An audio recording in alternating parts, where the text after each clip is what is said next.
剧中不仅有鲜明的角色和曲折离奇的故事，以及漫威到目前为止最深刻的主题，当然还引出了复仇者联盟下一个要面对的终极反派征服者康。如果你之前没看过这部剧，或者是对剧情一头雾水，不用担心，现在我就来带大家看个明白。如果你已经看过了也没关系，因为视频里面将加入更多的深入内容。废话不多说，咱们直接进入第一集。画面一开始来到2012年的纽约大战之后，我们看到洛基被逮捕，并且即将被带回阿斯加德，但这时就进入了复联4的剧情。如果你还记得的话，复仇者一群人为了逆转灭霸的响指事件，他们共同回到过去，暂时借走了无限宝石。不过在托尼得到空间宝石悠闲的离去时，却意外被浩克撞飞。上了手铐的洛基趁这个机会捡起宝石，并把自己传送离开。各位在看这部剧时，要无情的抛开你对洛基的大部分认知，他并没有跟索尔一起阻止黑暗精灵，没有害死母亲，没有目睹自己父亲的死，没有看到阿斯加德的毁灭，更没有被灭霸折断脖子。虽然我们已经知道洛基的完整命运，但眼前的这位洛基还是我们一开始看到的那个充满傲气和叛逆的恶作剧之神。回到剧情，洛基把自己传送到了蒙古沙漠，还来不及喘气儿，突然就有几个身穿制服的人从传送门中出现，他们表明自己是时间管理局的人，并说洛基打乱了神圣的时间线，因此要直接将他逮捕。有些人一定想问，洛基拿的不是空间宝石吗？怎么会是时间犯罪呢？其实古一法师曾在复联4里解释过，他说将任何一颗无限宝石从原本的时间拿走，那么就会造成时间线分歧，并发展出新的多元宇宙，最终带来的后果非常严重。简单点说，就是洛基让这颗空间宝石移动到它原来不该出现的位置，等于是让原本的时间流动产生分支，从而变得不稳定。所以时间管理局的人也称洛基为变体，因为那些打乱时间线的人就已经是另外一个版本的自己了。现在一定有人想问，为什么复仇者没有被逮捕呢？简单的回答是剧情需求，不是我在胡编乱造，这是认真的答案。按照审判官与莫比乌斯亲口说道，复仇者联盟的成员擅自穿越时空回到过去，并借用其他时间线的无限宝石篡改结果，都是在时间线中被判定为应该发生的事儿。 What they did was supposed to happen. 由此可见，时间旅行不一定违法，而是取决于3位时间守护者的决定。某方面来说，这也是突破第4面墙。大家就把时间管理局又名 TVA 想象成漫威的高层以及编剧，应该说他们就是漫威的高层或者编剧，所有的故事该怎么走，谁该死不该死，都由这几位高层决定。当然还会因为未来的某个事件要发生而限制现在的剧情该如何发展。基本上那些因为创意分歧而离开漫威的导演或制作者，就是 TVA 眼中的分歧者，只要不愿意接受原本正确的时间流动，都必须被消失。所以复仇者穿越回到过去抢走无限宝石，却没有 TVA 跑出来逮捕他们，就是因为这一切都是时间管理局决定好的故事。复仇者联盟的成员本来就该抢走无限宝石，也本来就应该逆转灭霸的响指事件，而且美队在终极之战最后也把宝石物归原主，让时间线回到原本的样子。说了这么多，其实并没有这么复杂，纯粹就是因为洛基做了时间管理局认定不该做的事儿。不然为什么他在雷神3最后拿走空间宝石没有被逮捕呢？因为那件事儿是该发生的。咱们继续回到剧情，洛基以为自己2-3下就能轻易解决管理局的人，并且还表示今天已经很漫长了。别忘了，他这时候刚跟复仇者联盟打了架，所以现在非常狼狈。殊不知对方仅仅一击就把洛基打成了表情包，接着女人给他脖子上套上一个装置，就这样诡计之神被带到时间管理局总部。洛基见状还要逃跑，不料女人拿出遥控器，又让他回到了起始的位置。原来洛基脖子上的装置是可以控制时间线的。女人将空间宝石交给了前台，随后把洛基带入了电梯中。随着洛基的进入，身后的机器亮了起来，并准备脱掉洛基的衣服，这可把3公主惹生气了。 Absolutely not. This is fine and Guardian leather. 机器人一听，强行把洛基的衣服全部毁掉，还没反应过来，就将他送到了下一层。在这里，洛基必须得对自己说过的话签字。What? Sign this too. 再抱怨一句，又是一张。没有办法，洛基只好服从。这次还是没给他反应的机会，就又被送到了下一层。在这里是一道检测门，它会检测通过的人到底是机器还是真人。如果是机器人，则会被融化。这整的洛基都有点不自信了。What if I was a robot and I didn't know it? 随着检测门的通过，洛基来到了一个大厅，守卫让他取号。洛基表示这里只有2个人，为什么还要取号呢？但看到守卫坚决的态度，无可奈何的他只好照办。这时房间内的电视出现一则动画短片，他向洛基展示了时间管理局的由来。原来在很久以前发生了一场多元宇宙战争，人们为了争夺多个宇宙的控制权，几乎毁掉了一切。好在3位时间守护者及时出现，他们将多元宇宙合并成了一条时间线。之后为了维护这条神圣时间线，守护者创造了时间管理局，管理局的任务则是监控这条神圣时间线，并对那些破坏时间线的人进行惩罚。因为一旦有人在时间线中来回穿梭，就会造成宇宙混乱，从而发生严重的事件。而洛基则是违反了时间线的规定。听到这里，洛基表示简直胡说八道。还没一会儿，旁边传来了争吵声，原来是一位时间犯没有取许浩，谁知守卫一言不合直接动起了手，被吓住的洛基只得乖乖从口袋里拿出了小票。随后洛基被女队长带到了另一处房间，这时法官向其宣读了他所犯的罪证。洛基表示自己并没有违反神圣时间线，正是复联的时空穿越才导致他捡到魔方扰乱了时间线。可法官却表示，复仇者联盟虽然回到了过去，但并没有违背时间线的规则，反倒是你不应该逃跑。洛基听到此处不高兴了，当场就想施展魔法教训敌人。Of this。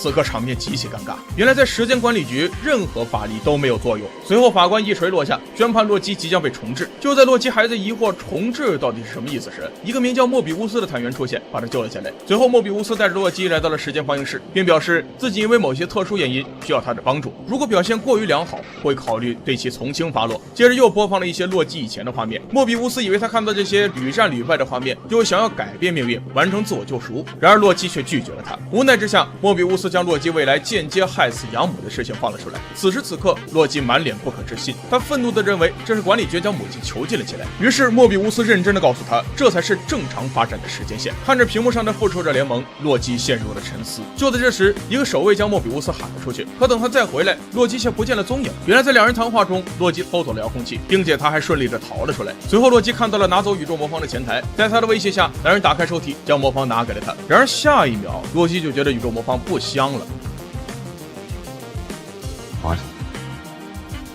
Infinity Stones? 与此同时，旁边的男人还传来了神补刀。 We actually got a lot of those. Yeah, some of the guys use them as paperweight.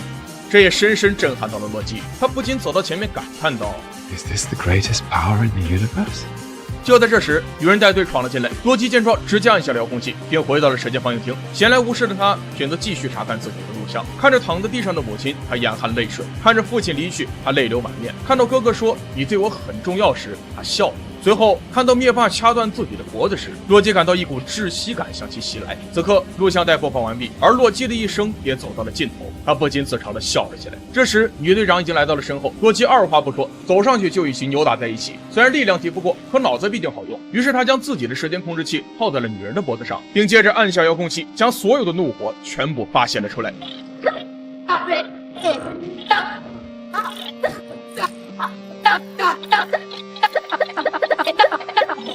玩过瘾的洛基拿着魔方坐到了一旁，听到动静的莫比乌斯回到了放映室。这时的洛基不再选择逃跑，因为他明白无限宝石在这里没有作用，从而也意味着自己已经回不到原本的时间线了。随后洛基表示可以协助莫比乌斯抓捕犯人，但前提必须得知道敌人是谁。可得到的结果让他大吃一惊。 The variant we're hunting is you. I beg your pardon? 原来在1585年的时间线上，时间管理局探测到一个不属于这个时代的物品，并且还发现了地上的石油。就在他们检查的过程中，一个身穿斗篷拿着油灯的黑衣人突然出现，几人正准备走上前，不料黑衣人丢下了手中的油灯，火势瞬间蔓延，时间为什么一个个都被吞噬，最终重置器也被黑衣人拿走，使得这个时间线无法回到原来的模样。经过一系列推断，莫比乌斯确定了黑衣人就是其他时间线的洛基。原来在洛基第2集中竟还有这么多隐藏的小细节。第一，在该场景中大家都在讨论如何抓住这个洛基变种人时，现在我们能看到面前有多个版本的洛基，其中一个恰好是绿巨人洛基，然而我们还看到了一个冰霜巨人洛基，然而这就是他原本该有的样子。但请注意，在所有的洛基变种人中，唯独只有绿巨人版本是最让洛基惊讶的。这并非没有道理，因为他想到了曾经被浩克连摔的经典场面，所以他不敢相信竟然有一个变种人与浩克极其相似。从这点我们就能看出洛基属实是被打出阴影了。第二，当猎人 C20 察觉到这里有女洛基时，便带着小部队来进行抓捕。可就在这途中，女洛基却使用了她的精神控制能力，让猎人 C20 与自己的队友搏斗。然而在复联1的开头，洛基也用这种能力控制过鹰眼，但现在请注意，他必须使用权杖才能做到这一点。然而女洛基仅凭双手就能控制别人，所以这也早已经预示了他比洛基要强大。第三，当一名士兵问洛基宣传材料有什么用时，随后洛基便解释了一番。What do these do? Reset charges prune the affected radius of a branched timeline, allowing time to heal all its wounds. Which, by the way, sounds like a nice way of saying disintegrate everything in its vicinity. 但就在洛基回答的过程中，莫比乌斯做了这样一个动作，然而他其实是想表达洛基很聪明的意思。第四，在影片一开始，我们就来到了1985年的威斯康星州，此时这里在举行文艺复兴博览会，而他们每个人都身穿奇装异服。但现在请注意，我们在这儿得到了一个蜻蜓的复活节彩蛋。第5，时间管理局将这里的时间重置后，现在我们在这个镜头能看到监视器里的时间分支正在倒退。但此时重点来了，我们不仅在这看到了威斯康星州，还看到了复联3中雷神锻造战斧的地方，以及被宗师统治的萨哈尔星球。不得不说，完全被这部剧里的细节给爱住了。第6，在该场景中，洛基问莫比乌斯：“如果你不信任我，为什么要为我冒险？”随后莫比乌斯便说出了原因。Why are you in there sticking your neck out for me? Because I see a scared little boy shivering in the cold, and you kind of feel bad for that ice runt. 然而他说的这一点，正是洛基在奥丁决定收养他时的状态。所以从某种意义上来说，莫比乌斯想给洛基第2次机会，是因为他同情洛基。第7，我们此时能清楚看到时间管理局的雕像。然而现在请注意，这个电梯里面载的并不是人，而是文件，并且在这2个角落里都写着 TVA 档案，所以这也就能说得通为什么这些文件都会送到这个地方。第8，当女法官将这个文件交给莫比乌斯签名时，现在请注意，这并不是一封毫无用处的文件，因为它上面的位置标为威斯康星州，而时间来自于地球的1985年。以及这场事件的摘要。然而即使有一部分内容我们无法查阅，但上面却还是能看到猎人 C20 的名字，所以从这点就能看出剧集一开始发生的一切基本上都在这封文件里。第9，画面来到女法官的办公室，这里放着3个时间守护者雕像。然而从这一点就足以证明女法官对守护者的痴迷，所以这很可能在暗示故事会围绕漫画中的情节来发展。她会爱上康，因为当莫比乌斯问女法官守护者怎么样了， Who are the old timekeepers? 注意看，他立即看向了中间的雕像，甚至都没有半点犹豫。从这点微小的细节里就能看出，他或许就是征服者康。第10，当洛基一读到整个文明都将毁灭时，就开始落泪。所以从这一点就可以看出，不管洛基内心深处有多坏，他还是很关心阿斯加德。第11，当洛基与 B15在抓捕女洛基的过程中，发现了一位可疑人物。正当 B15快要靠近时，女洛基瞬间从这位男人的体内转移到了 B15身上。如果你仔细观察，就会发现，在他接触 B15的时候，产生了一束绿光。很明显，这是一种能附体的特殊能力。然而在他不断转换身体的过程中，此时像极了电影《毒液》中的共生体。一旦共生体转移到另一个人体内时，之前那个人的身体就会失去知觉，所以这或许就是在模仿《毒液》中的片段。第12，在洛基认真阅读这份文件时，他突然想到了一个理论，并想快点将这个好消息告诉莫比乌斯。但请注意，在这里我们可以看到2幅海报，其中一个是说尽量减少在食堂闲聊，并且还将午饭时间限制在7到10分钟。第13，在该场景中，请注意这位小哥身上的标签，他的这种并不是纸或者塑料制成的，而是采用了高科技材料。很显然，导演考虑到这是2050年的地球，所以换成高科技也不是没有道理。第14，当女洛基袭击时间管理局时，画面来到监视器里，我们能从中看到很多信息，其中就有灵魂之石的所在地阿斯加德、伊戈尔的星球、灭霸的老家，以及纽约，也就是大多数复仇者住的地方。最后是海拉和他的军队。第15，其实这里有一个小细节，我们能看到女洛基的一只脚是断的，然而这实际上是参考了漫画中的原型。好了，以上就是洛基第2集中的细节，你对这些看法是否有什么疑问呢？如果有，请在评论区说出来，希望能收到你的意见。最后感谢大家的观看，我们下期再见。你注意到了洛基第3集和第4集中的隐藏小细节吗？第一，当希尔维试图对洛基施咒，想要操控他时，但他这次却失败了。这其中的原因就是洛基的思想过于强大，所以无法控制他。现在注意，洛基当时非常有自信，他甚至都没有动一下。然而在希尔维施咒的过程中，他产生的魔法没一会儿就熄灭了。接下来请认真听这段音效。第2，当2人谈论到告诉他们方舟号的老妇人时，洛基说很遗憾他选择了死亡，而不是继续生存。但希尔维却说那位老人还爱着他的另一半，即使她的丈夫从来没有对她说一句好话。She hated him. Maybe love is hate. What was that? Love is hate. Oh, piss off. 所以当希尔维说了一些如此哲学的东西时，洛基下意识就召唤出了纸和笔，因为他想把这些东西都记录下来。但此时如果我将镜头暂停，你就可以看到上面写着爱就是恨，而这也是我本集中最喜欢的细节，因为这一刻出现的画面十分短暂，如果不仔细观察真的很难以发现。第3，在第4集的结尾，洛基醒来发现自己被多个洛基包围了。我们看到了经典的洛基，由理查德·格兰特扮演，我们还看到了孩童洛基以及自负洛基和鳄鱼洛基。现在最重要的一点是提到了孩童洛基，在漫画中他会以复仇者的身份出现，所以漫威真的在建立起年轻的复仇者。第4，洛基试图阻止希尔维附身在他体内时，请注意他是如何气喘吁吁的。You're trying to enchant me. It won't work. Why? Because you're a magician. 洛基一开始是完全静止的，但当他与希尔维的魔法斗争之后，就上气不接下气了。从这点也足以说明希尔维能力并不弱。第5，在第4集中，莫比乌斯最后找到了洛基的位置，并召唤出时间门将他们带了回来。但在监控器里，我们能看到多个已知的名称，比如莫拉格是星爵找到能量球的地方，萨卡是一个由宗师统治的星球，还有加拿大的阿尔伯塔省。第6，当洛基和希尔维四处奔跑，试图找到通往方舟号的路时，然而这时却有根巨大的柱子向他们砸了过来，但洛基下一秒就化解了。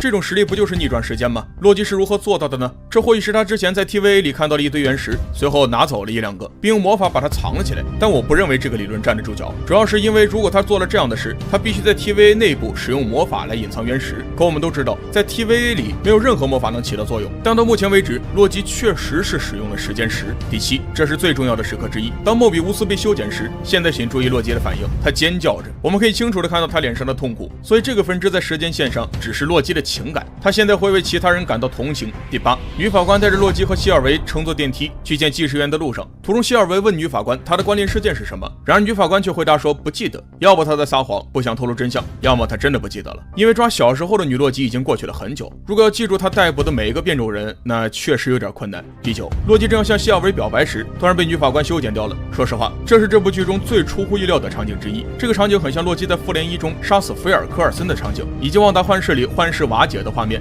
第10，在方舟号上，警卫发现他俩没有票后，随后便将洛基扔出了火车。希尔维则紧跟着跳了出去，因为洛基身上还有他需要的时间控制器。但当洛基拿出时间控制器的那一刻，已经是完全损坏的状态。但请注意，控制器还冒了几秒钟的烟。然而这可能又是洛基的一个小把戏，因为他现在还不想让希尔维回到 TVA， 除非他得到了所有的答案。好了，以上就是洛基第3集和第4集中的细节。你对这些看法是否有什么疑问呢？如果有，请在评论区说出来，希望能收到你的意见。最后，感谢大家的观看。原来在洛基第5集中，竟还有这么多隐藏的小细节。第1，当 TVA 修剪某人或某物时，他们实际上会来到一个虚空世界。但现在请注意，我们从这片废墟中可以看到纽约圣所。我认为这被修剪的原因是奇异博士在那个特定的时间线上可能变坏了，或者没成功的保卫圣所。接着，当我们经过破碎的复仇者大厦时，我们可以看到上面写着 QENG。现在 QENG 的 CEO 是格里芬先生。然而在漫画中，复仇者大厦就是格里芬先生所创立的企业，并且他对幻视进行了重新编程，几乎击败了所有的复仇者。而他就是征服者康的另一个变体。现在我们知道乔纳森·梅杰斯在即将上映的《蚁人3》中扮演征服者康，而这点直接提到了康，所以可以肯定的是，漫威正在为他的到来奠定基础。第2，我们在这一集第1次见到了总统洛基，但在该背景中，他们都是洛基的变体。然而这个用头发当角的变体，其实我们已经在第2集中看到过他。第3，在虚空世界里又发现了几处新的细节。首先是这个巨大的头盔，这个头盔来自电影《蚁人》中的反派角色黄山侠。我们最后一次见到他是他在缩小消失在量子领域的时候。现在这个头盔如此大的原因，可能意味着在另一个时间线上，他可能像美队3内战中的蚁人一样变得巨大无比。接着是灭霸的直升机，这个画面是直接引用了漫画。如果你看过复联4，那么灭霸旋转双刃剑的那一段就是直接参考了漫画直升机起飞的状态。另外，当经典洛基进入这个舱口，上面有一些用印地语写的文字，这点表明这可能是印度的军事设施。现在随着镜头的落下，我们在这里能看到 TVA 用的午餐托盘和银器，因此每当 TVA 用午餐后，他们并没有去清洗，而是简单的修剪一下。我们还在下面看到了雷神的另一个变体。现在请注意罐子里的这只雷神蛙，罐子里贴着 T365的标签，这实际上是向1966年的雷神第365期致敬。这里讲述了洛基将雷神变成一只青蛙的故事，而这只雷神蛙尖叫的方式像极了复联1中的雷神本人。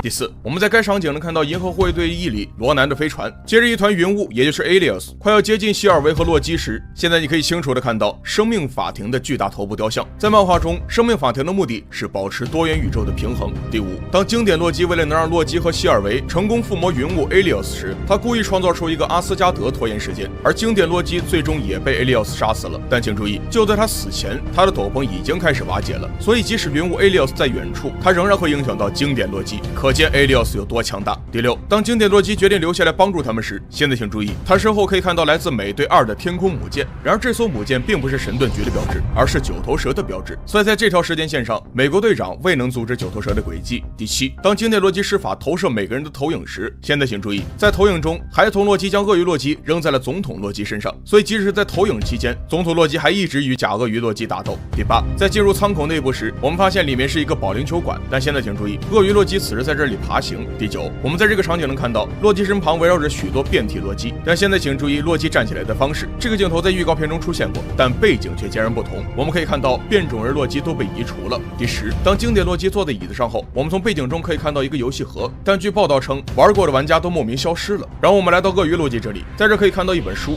书名是《神秘的低等怪物》，作者是汤普森。这本书讲述了几种怪物以及他们是如何在现实生活中生存的。接着是他们喝的饮料，这是我们在剧中看到的第3种停产饮料。第11，在这一集开始，我们在这台显示器可以看到西伯利亚的橡树岛，而这在现实生活中是传闻有无数宝藏的地方。第12，在孩童洛基的背包里放着一个烤面包机，虽然我不知道这其中的原因，但或许这点在大结局会说出来。原来在洛基第1季大结局中，竟还有这么多难以发现的小细节。第一，当谢尔维杀死康后，接下来的一幕就是整个第1季结局的真正答案。虽然谢尔维还活着，但他在地板上，即使康已经死了，可他却处于领先地位，就像他永远处于领先地位一样。但在该场景中，我们可以看到有一个沙漏，这其实是康自己的死亡倒计时，因为他知道会发生这一切，所以提前为自己准备了这个沙漏。第二，在这一集结尾的演员职员表中，我们发现了一个惊人的细节，那就是在这儿可以看到乔纳森·梅杰斯的手，他可能仍然在研究洛基和谢尔维。然而这个画面其实在第1集中就出现过，但就是没有人注意到这一点。不得不说，漫威将这个细节隐藏得非常深。第三，当征服者康解释他是如何出现的，以及他实际上做了什么时，我们都可以从视觉上看到。例如，当他说阿门，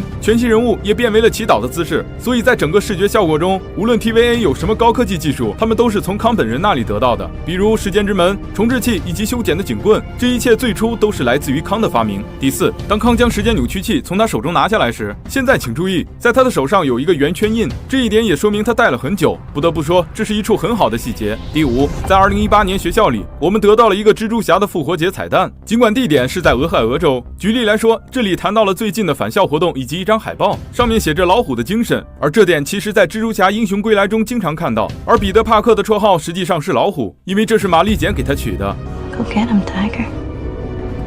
第六，剧集一开始，我们在该场景可以看到，现在时间线是完好无损的状态，并且它是在这座城堡之外，而这也就意味着无论谁住在里面都不会受到时间线的任何影响。随后，当洛基和谢尔维走进城堡时，我们可以看到2个巨大的沙漏，这是我们在 TBA 经常看到的东西。然而这点其实是有道理的，因为康是一个来自未来的反派。但让我们无法接受的是，洛基和谢尔维实际上是目睹了神圣时间线的流动，可却没有意识到这是什么。紧接着，当他们进入城堡后，里面有着许多裂缝，看上去像是普通碎片重新拼接起来的一样。后来征服者康也承认了这一点。 All I have to do is manage the flow of time and prevent any further branches. Hence, the TVA.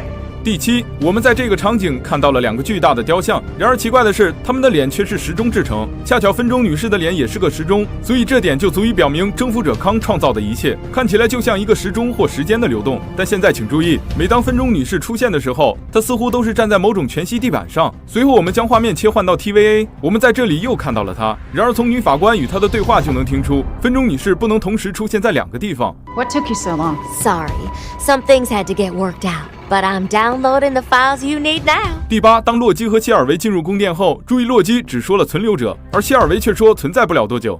He who remains. Not for much longer. 这点实际上是为了最后的选择埋下伏笔，洛基会选择救他，而谢尔维则决定杀了他。第9，我们在这里看到了3个巨型雕像，然而有一个已经摔成了碎片。但在漫画中，征服者康实际上创造了4个时间守护者，其中一个是希瓦神域，可最终因意见分歧被流放到古埃及。第10，乔纳森·梅杰斯已经正式加入 MCU， 并且将在蚁人3中扮演征服者康。看来漫威又要把多个漫画角色合为一体了。现在他的服装也是所有变体角色的混合，例如紫色是康标志性的颜色，而他胸前这个金色样品其实是直接参考了漫画中的不朽者。第11，画面来到电梯里，谢尔维试图杀死征服者康，当然这是不可能做到的。但现在请注意，如果以慢速播放的话，我们实际上可以看到康左右移动后成功避免了谢尔维的攻击。接着当他俩走进康的办公室后，我们在这儿可以看到一堆文件放在地板上，这也难怪 TVA 有这么多文件要做。其次，在办公室里有3把椅子，然而这一切其实也都表明征服者康已经看到了即将发生的事情，所以才提前摆了3把椅子等着他们。但就在2个洛基坐下时，他就开始笑，这也足以说明事情在按照他的计划慢慢发展。第12，当洛基回到 TVA 后，我们可以看到这里根本不是由时间管理员运行的，而是征服者康本人，并且这尊雕像与漫画中的征服者康完全一样，所以这几乎证实了康在 MCU 中的到来。洛基，一个不纯粹的反派，虽然他做了许多坏事，但却吸粉无数。在雷神1中，基妹勾结冰霜巨人一起设计雷神，从而导致索尔被流放，经历了重重磨难后才得以返回仙宫。然而到了复联1，他带领奇塔瑞大军进攻地球，以至于造成了不小的破坏，这也使得初代复联人员将其恨之入骨。在雷神2中，他将老爹放逐地球，随后自己冒充奥丁，成了阿斯加德的国王，还顺理成章地骗到了一句爸爸。好的。虽然洛基做了种种坏事，但最后也得到了应有的报复。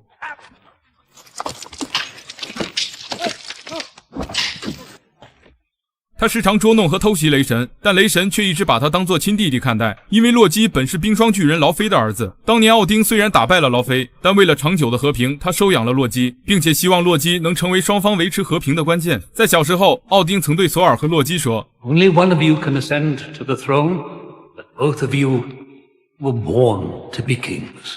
这句话的潜台词就是你们两个都是王，只不过索尔代表阿斯加德，洛基代表约顿海姆。或许当时他们俩太小了，所以没能听出这层含义。长大后，洛基其实还没有那么极端，对王位也没有那么多追求，只不过依旧爱恶作剧。当他知晓了自己的身世后，他心里的嫉妒瞬间被放大。从前他还以为是自己不如哥哥，现在他知道了，是自己根本就是个外人。尽管一家人从始至终都把洛基当亲生的王子对待，但他还是无法接受。洛基知道他永远成不了阿斯加德的王，于是他就开始尝试做其他星球的王。他盯上了地球，后来便有了复联一。洛基一直是自诩高大上的神，保持着神的傲慢，要求他人臣服，甚至还嘲讽灭霸无法成为真正的神。其实他这种行事风格只是他的伪装，他的内心其实非常自卑。他也恨为什么自己不是亲生的，恨自己一直不如哥哥，恨自己不能成为一个真正的王，得不到众人的认可。他虽然外表冷漠，但却内心柔软。他虽然怨恨奥丁，但父亲死时他依然会伤感。而因为母亲的死，我们也第一次看到了完全卸下伪装的洛基。他嫉妒索尔，却会为了哥哥挺身而出。为了保护人民，他一个没有战斗能力的恶作剧之神，却敢于正面和海拉大军作战。为了求灭霸留哥哥一命，甚至不惜主动交出无限宝石。洛基是个反派，但却不是个坏人。他一直都被身世的阴影笼罩，他只是想得到认可，但却选错了路。但其实他和家人之间的感情早已超脱了血缘。正是这样一个有情有义的角色，丰富了漫威的内容，给漫威添上了浓重的一笔。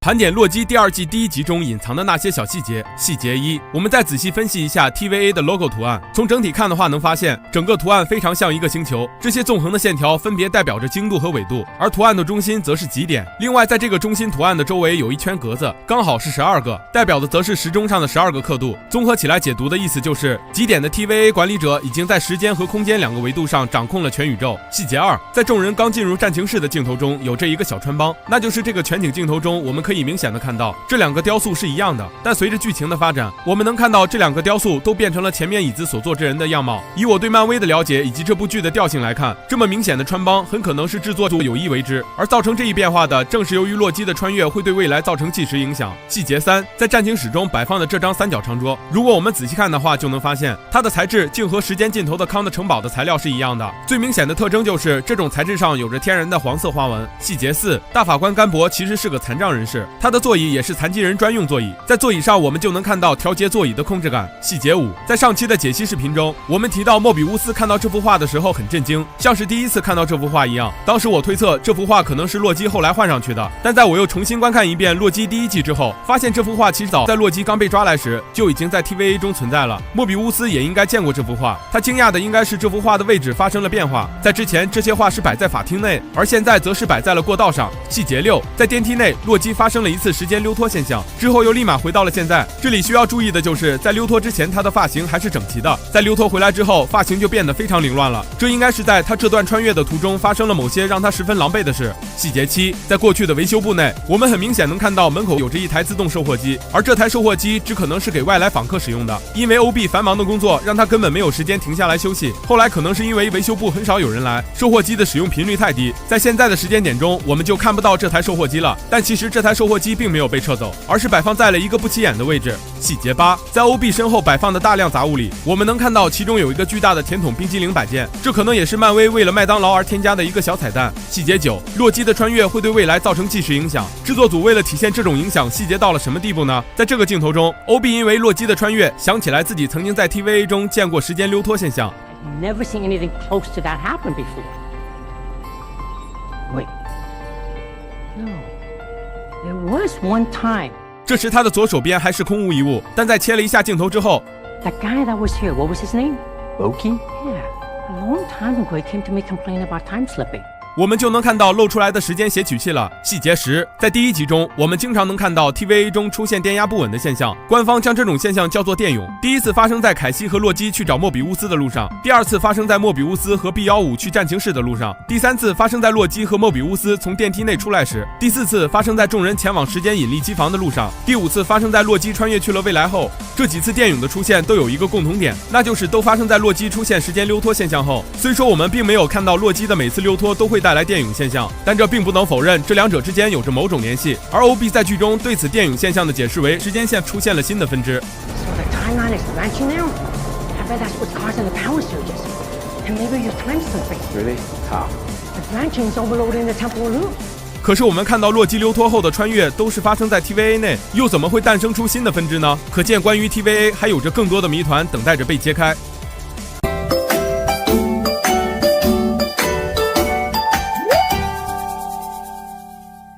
盘点洛基第2季第3集中的那些细节与彩蛋。细节1，在他们初次穿越时，他们还是处在神圣时间线上，但到了25年后的1893年，这里就变成是在一条时间分支上了，这是一个非常重要的细节。细节2，在幼年维克托的家中，我们能看到许多蜡烛，而这些蜡烛全部都是由他自己制造出来的。他从小就有着强大的动手能力来制造光亮，所以在长大后，他也制造了除了可以供电的时间引力机。细节3，原本维克托应该继续过着这样的生活，最后成为一个蜡烛商人，但自从他收到了 TVA 的手册后，开始了解不属于他们这个时代的科技时，时间线就已经开始出现分支了。正如希尔维在后面说的这句话 If you and the TVA hadn't messed with him, he'd have remained harmless. 细节4， Any major figure arises from here?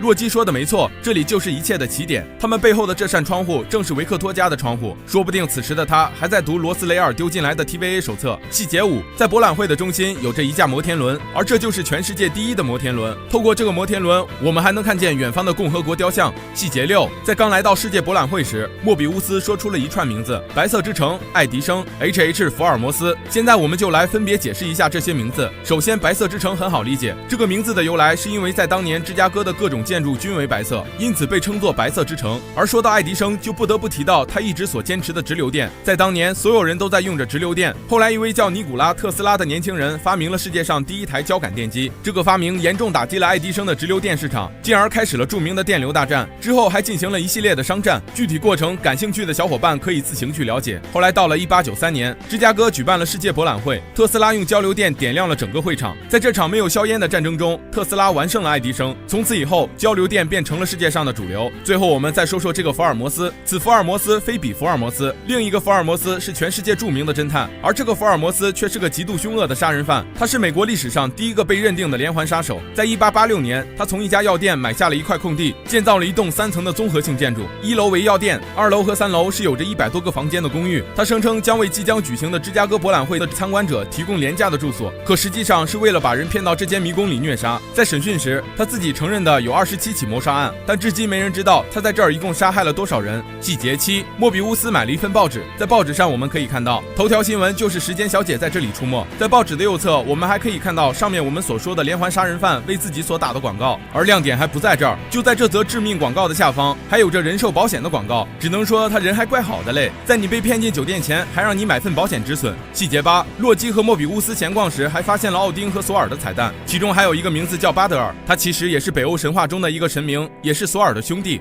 细节9，希尔维突然来到了众人面前，要杀死这个康的变体。洛基连忙举起双手，请求希尔维冷静下来。这个动作实际上是洛基的习惯性动作，每当他想要好好讲道理或者放弃抵抗时，都会做出这个动作。